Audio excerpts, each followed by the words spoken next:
and to think that I saw on Mulberry Street by Dr. Seuss.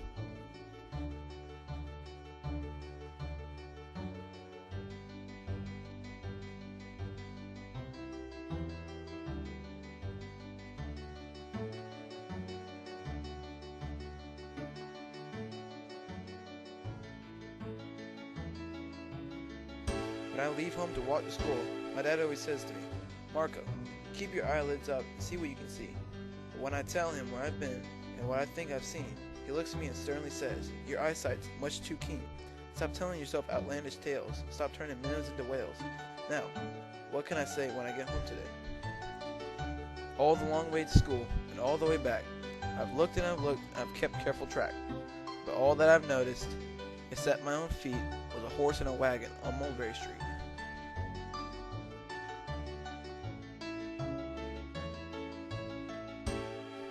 That's nothing to tell of. That won't do, of course. Just a broken down wagon that's drawn by a horse. That can't be my story. That's only a start. But I'll say a zebra was pulling that cart. And that is a story that no one can beat when I say that I saw it on Mulberry Street.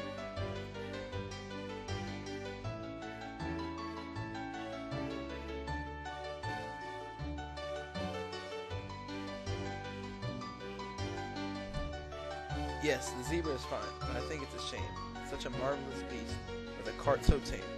The story would rather be better to hear if a driver I saw was a charioteer, a golden blue chariot something to meet, rumbling like thunder down Mulberry Street.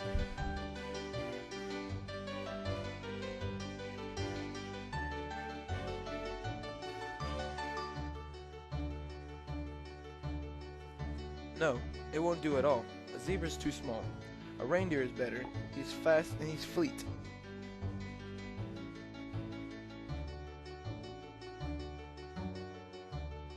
And he'd look mighty smart on old Mulberry Street.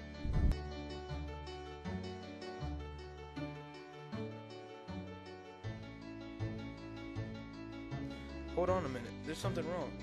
A reindeer hears the way it feels to pull a thing that runs on wheels. He'd be much happier instead if he could pull a fancy sled.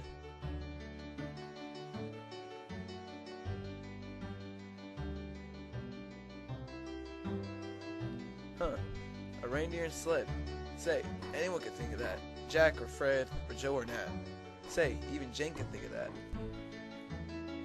But it isn't too late to make one little change. A sleigh and an elephant.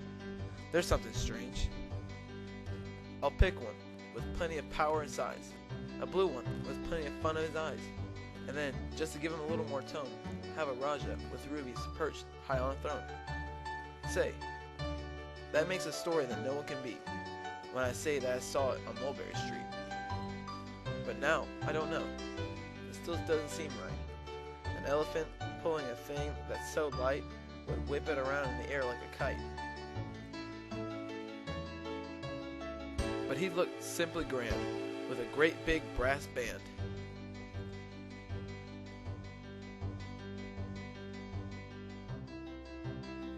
A band that's so good should have someone to hear it, but it's going so fast it's hard to keep near it.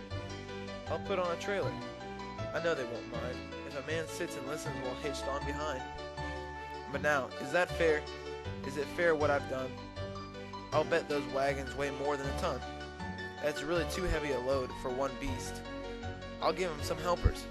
He needs two, at least. But now, what worries me is this. Mulberry Street runs into a bliss.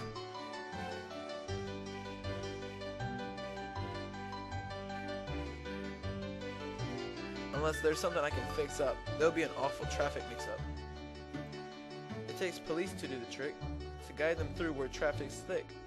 It takes police to do the trick. They'll never crash now. They'll race at top speed, with Sergeant Mulvaney himself in the lead.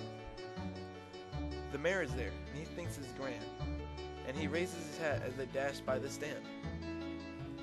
The mayor is there, and the aldermen too, all waving big banners of red, white, and blue. And that is a story no one can beat when I say that I saw it on Mulberry Street. With a roar of his motor, an airplane appears, and dumps out confetti while everybody cheers. And that makes a story that's really not bad, but it still could be better, suppose that I add. A Chinese man who eats with sticks, a big magician doing tricks, a 10-foot beard that needs a comb. No time for more, I'm almost home. I swung around the corner and dashed through the gate. I ran up the steps, and I simply felt great. For I had a story that no one could beat, and to think that I saw it on Mulberry Street. But Dad said quite calmly, just draw up your stool and tell me the sights on the way home from school. There was so much to tell, I just couldn't begin. Dad looked at me sharply and pulled at his chin. He frowned at me sternly from there in his seat. Was there nothing to look at? No people to greet? Did nothing excite you or make your heart beat?